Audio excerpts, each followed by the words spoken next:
ሰዎች አይን ውስጥ ካለው አዶናይ ጀርባ ያለውን ነው ማወቅ የፈለኩት ማለትም ቢሃይንድ ካሜራ ያለውን አዶናይ ምን ይመስላል አስተሳሰቡ እይታው ራሱ ላይ የሚሰራበት መንገድ የሆነ ጊዜ አንድ እንትን ያየሁት ነበርና ኮሜዲያኖች ሰዎችን ለማሳቅ መድረክ ላይ ወጥተው ያንን ነገር ሲያደርጉ እሱኮ ኮሜዲያን ነው ቀልደኛ ነው ምናምን ይላሉ ግን ሰውን እንዴት አድርጌ ላስቅ ብሎ ያ ሰውዬ ምን ያክል እንደሚዘጋጅ አያውቁ ልክ እንደዛ ሰዎች አይን ውስጥ ለመግባት ሰው ምን ያክል እንደሚዘጋጅ ሌላ ሰው አንደርስታንድ አያደርገው እንዴት አቴንሽን እንደሚሳብ እንዴት እንደሚሰራ እያንዳንዱ ነገር ዛሬ እንግዲህ እናወራለን በደንብ አድርገን ዌልካም ኮንዳ መጣ Thank you ነበር አዶናይ ማን ነው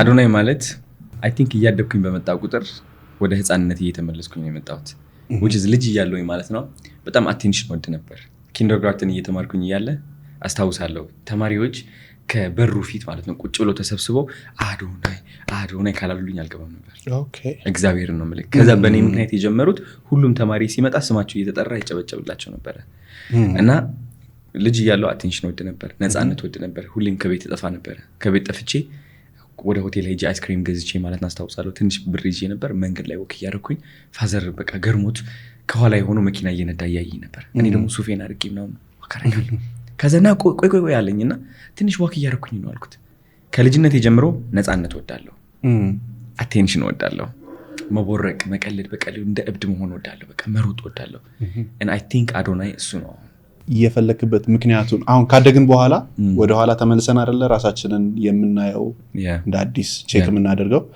ያ አቴንሽን ሲክ ማድረግ ከምን የመነጨ ነው በቂ የሆነ ትኩረት አላገኘሁኝም you know ከቤተሰብ ብትል እነሱን እየወቀስኩኝ አይደለም ቤተሰብ ከዚ እነሱም በቂ ትኩረት አላገኙም so it's like generational የሚተላለፍ ነገር ነው ግን በቂ ትኩረት አላገኘሁኝም and also መምህሮችም ከሰዎችም ትኩረት ፈልግ ነበር በጣም because like ፍቅር ከዛ ነው የሚገኘው ቢያምን ነበር ገባት እሱ ምክንያት ነበር አሁን ግን የትኩረት መፈለግ ማለት ነው በቃ ላወጣው ሙክሬ ራሴን ሂል አድርጌ ስንት አርምሞ ሜዲቴሽን አድርጌ ያላለፍኩበት መንገድ የለም ገባ ለምንድን ነው አቴንሽን መፈልገው የሚለው ነገር ግን አሁን የተረዳሁት is because okay ኢትዮጵያ ውስጥ መጥፎ ሰዎች ብቻ ታዋቂ መሆን የለባቸውም ጥሩ ሰዎችም ታዋቂ መሆን አለባቸው even at the cost of እየተሰደብክም እየተጨናነቅክም ቢሆን ባለዛም ነው በቃ ተስፋ ቆርጬ ቲክቶክን በቃ ልደልቶ ብዬ ግን በነገው ዕለት ተነስቼ ትኩረት ፈልጋለሁ and እሱ ትኩረት የመጣው is because ብዙ ሰዎች ይፈልጉኛል እግዚአብሔርም ይገፋፋኛልና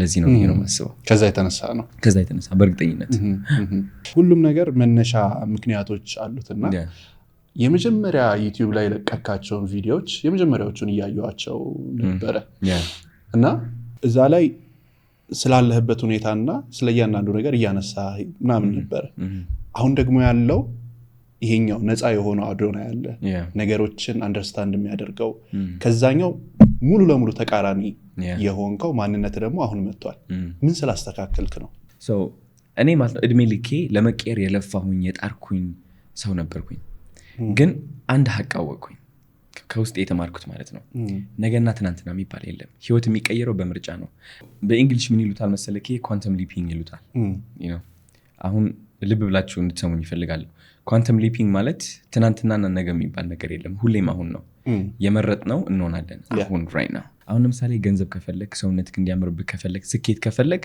ስኬቱን ማሯሯጥ ገንዘቡን ማሯሯጥ ድካም ብቻ ነው ትርፉ አሁን ምን አደረኩኝ እኔ ዛኔ በጣም በብዙ ችግር ውስጥ እያለፍኩኝ ነበር ኦኬ አሁን ሆምለስ እየወጣው ነው እየተጨናነኩኝ ነው ሰውነቴ እየተበላሸ ነው ጸጉሬ በጣም በቃ ጭብርብር ብሏል ምናምን and I don't like it okay so what አሁን ምድር የሚመጣ እመርጣለሁ you know አሁን ስናገረው ቀላል ይመስል ይችላል ግን በስንት ስቃይ ነው የሐሳብ ይመጣልኝ ገባህ በቃ ለፍቼ ሞክሬ በዚህ ታዲያ ምንድነው ፕሮሰሱ ግን እንዴት ነበር በጣም ያስጠላ በቃ like so painful ገባህ because እለፋለሁ እኮ በቃ ሞክራለሁ ግን አይሰራልኝም ምንም ነገር ገባህ ምንም አይሰራልኝም በቃ ገንዘብ በቃ ለማምጣት ሞክራለሁ ያመልጠኛል ገንዘብ like ከኔ እንደሚሮጥ ነው የሚሰማኝ ከዛ ግን እቺ ኳንተም ሊፕ ያልኩት ነገና ትናንትና የሚባል ነገር የለም ያልኩ ሁሉም በምርጫ ነው ኦኬ ስትመርጥ ምንድነው የሚያጋጥምህ መሰለክ ወደ ሌላ ዓለም ነው የምትሄደው ኦኬ ብዙ ዓለሞች አለ ይላል ኳንተም ሊፕ ማለት አሁን አንተ አብርሃም አለ ከዚህ አንድ ረዳት አብርሃም አለ ጽዳት አብርሃም አለ ሪል ስቴት ካምፓኒ ያለው አብርሃም አለ ፖድካስተር የተለያዩ አብርሃሞች አሉ። ወደዛ አብርሃም ለመሻገር መልፋት መጣር ሳይሆን የሚገባ አንዴ መምረጥ ከዛ ወደፊት መሄድ ነው። ገባህ አይደለ? አዶናይን መረጥኩት። አዶናይ ስታይሉ ምን ይመስላል? አነጋገሩ ምን ይመስላል? ኮንፊደንሱ ምን ይመስላል? ከካሜራ ሲቀርብ ስንት ሰዎች ይመለከቱታል? ዲዛይን አደረግኩት፣ ሙሉ ጻፍኩት፣ መጽሐፌ ላይ ነው መልክ ሲሪየስ ሆኜ። ከዛ በኋላ ኦኬ መርጫለሁ። ላይክ የህይወትህን ታሪክ ነው የምትፈልገውን ስክሪፕት ነው የጻፍከው ማለት ነው። ስክሪፕት ጻፍ እንደ ሙቪ ዳይሬክተር። ሁላችንም የህይወታችን ዳይሬክተር ነው። መጀመሪያ የወሰድከው አክሽን ምን ነበረ? መጀመሪያ የወሰድኩት አክሽን እንደዚህኛው አዶናይ አክት ማድረግ አክታዚፍ ማለት ነው። አዶናይ ኦኬ 1 ሚሊዮን ሰዎች ይከተሉታል። አሁን በስነ ስርዓት በቃ ማት ቢዝነስ ክላይንቶች አሉት፣ ማት ብር የሚከፍሉት በዶላሮች። ሀሩዋይ አክት ላይክ እንዴት ነው የምናገረው? በኩራት እንደዛ። ገባህ? ለካስ ያስተዋልኩት ነገር ምንድነው? ያ የምመኘው አዶናይ ያ ያወጣሁት ስክሪፕት መከተል ያስፈራኝ ምክንያት is because ህዝብ ለማስደሰት ሞክር ነበር፣ ሰዎች ለማስደሰት፣ የድሮ ጓደኞቼን ለማስደሰት። ኦኬ በቀየር እንደዚህ ቢሉኝስ እንደዛ ቢሉኝስ አንቺ ተቀየርሽ እኮ አንተ እንደዚህ ሆንክ እኮ ይሄ ምንድነው እንደዚህ ያደረገ? ኧረ በስመ አብ። እነዚህ ቃላቶች የሚያስፈሩኝ ቃላቶች ነበሩ። ገባህ? I said what ገደል ይግቡ እነሱ ገደል ይግቡ። እኔ በማንነቴ በመሆን መኖር በሚገባኝ ህይወት የማይቀበሉኝ ሰዎች ካሉ ገደል ይግቡ። I don't care. and then በሙሉ bravery በድፍረት ማለት ነው ስቴፕ አደረግኩኝ ወደ አዲሱ ማንነቴ። እንደ አዲሱ ማንነቴ መናገር ጀመርኩኝ፣ መስበክ ጀመርኩኝ። ስለ ኮንፊደንስ ማስተማር፣ ስለ ራሴ ማስተማር፣ ራሴን ከፍ ማድረግ፣ ራሴን ማድነቅ። ከዛ በጣም ብዙ ጠላቶች መምጣት ጀመሩ፣ በጣም ብዙ ሄተሮች which is አንተ እኮ ለማኝ እኮ ነህ፣ አንተ እኮ በረንዳ ያወጣ ሰው እኮ ነህ፣ አንተ እኮ መቼ እኮ። እነዚህ ቃላቶች ማለት ነው እኔን በቃ ዲተሪት ለማድረግ which is ለማውደቅ የሚጠቀሙት ቃላቶች ሆኑ። ከዛ ልብ ብዬ ያስተዋልኩት ነገር ምን እንደሆነ ታውቃለህ? ሁላችንም የየራሳችን ሰዎች አሉ የሚቆጣጠሩን፣ ምን መሆን እንዳለብን፣ ማን መሆን እንዳለብን which is ከአዲሱ የህይወት የምንፈልገው ስክሪፕት የሚያስወጡን ማለት ነው። ገባህ? እነዚህን ሰዎች ፈርተን ነው ህይወታችን የማይቀየረው። የኔ ደግሞ እነዚህ ሰዎች ኦልሬዲ ወጥቻለሁ ከነዚህ ጓደኞች መክሮኒን ሊያቆሙኝ የሚሞክሩ የኔ ሰዎች ማን ሆኑ? ሀገር ሙሉ ሆነ። አሁን ገባህ? ኮመንት ላይ ገብቶ ማን መሆን እንዳለብኝ፣ ምን እንደሚገባ፣ አንተ እኮ እንደዚህ ከሆነ እንደዛ ከሆነ ገባህ? and then I was like okay I understand it now. ለካስ ወደ ሙሉ ማንነትህ ስቴፕ ስታደርግ የድሮ ማንነትህ ይፈራል በጣም። ገባህ? አሁን አንተ የትናንትናው አብርሃም መሞት ያስፈራዋል because ወደ ሌላ አብርሃም ከተሻገርክ እሱ ይሞታል። ገባህ? አሁን ያለው አብርሃም ከትናንትናው አብርሃም አንድ አይደለም። ገባህ? ከትናንትናው አብርሃም አንድ እንደሆንክ የሚያሳምንክ የትናንትናው አብርሃም ነው። መሞት አይፈልግም፣ የራሱ ህይወት አለው። ከዛ አንተ አብርሃም የነገ አብርሃምን ለመስራት ሞከረህ፣ ወደሱ ስትሻገር የትናንትናው አብርሃም ምንድነው የሚያደርገው መሰለህ? ዓለምህ ላይ አንተን የሚያወዳድቁ ሰዎች ያመጣብሃል because your thought create your reality ነው የሚለው። የምትፈራውን ፍርሃት ተጠቅሞ ማለት ነው እነዛ ሰዎች ብቅ ያደርግብሻል። ኮሜንት ላይ ይመጡልሃል፣ ይሰድቡሃል፣ ምናምን ሊመልስህ እኮ ነው ወደሱ because ይሞታል፣ ሊሞት ቀርበዋል። ገባህ? ስድቡ አትችለውም አንተ። ከዛ ስቃይ ይበዛብሃል። ኧረ በስመ አብ ወወልድ ወመንፈስ ቅዱስ። ስቃዩ እየተሰማ ያለው እሱ ነው፣ አንተ አይደለህም። ገባህ?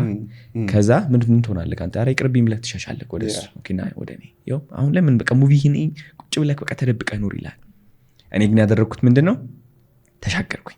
እየተሰቃየውም እያለ እየሰደቡኝም እያለ በድፍረት አሁን እዚህ ላይ ይገኛል።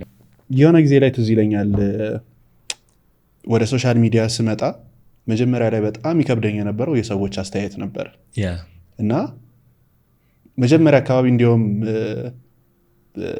በጥሩ መልኩ ነበር ሰዎች ተቀብለውኝ የነበሩትና የሆነ ሞመንት ላይ ባላሰብኩትኝ ሁኔታ በጣም ብዙ ስድቦችን ማስተናገድ ጀመርኩኝ። በጣም ብዙ እና የዛ ሰዓት ማቆሙን ላፈለግኩኝ። በቃ ቢቀርብኝስ ማለት ለምንድን ነው ሰዎች እንዲሰድቡኝ የማደርገው? ራሴ እኔ ነኝ እዛ ላይ የወጣሁት እንጂ እነሱ አይደሉም የመጡት። እኔ ነኝ ስልካቸው ላይ የሄድኩትኝ፣ እኔ ነኝ እንትን ያደረግኩትኝ እና ብትወስ ምናምን ብዬ የወሰንኩበትኝ መወሰን ሳይሆን ወደ ውሳኔ የቀረብኩበትኝ ታይም ነበር እና እንድመለስ ያደረገኝ ያስኩትኝ ዓላማ ነበር። አሁን እንደዚህ አይነት ነገሮች ሲያጋጥሙ በምን አይነት ሜትድ ነው የምትመለሰው? ምን ያጋጥመኛል መሰለክ? እኔ የሆነ ጊዜ ላይ የድሮ ማንነቴ ሹክሹክ ይለኝ ነበረ።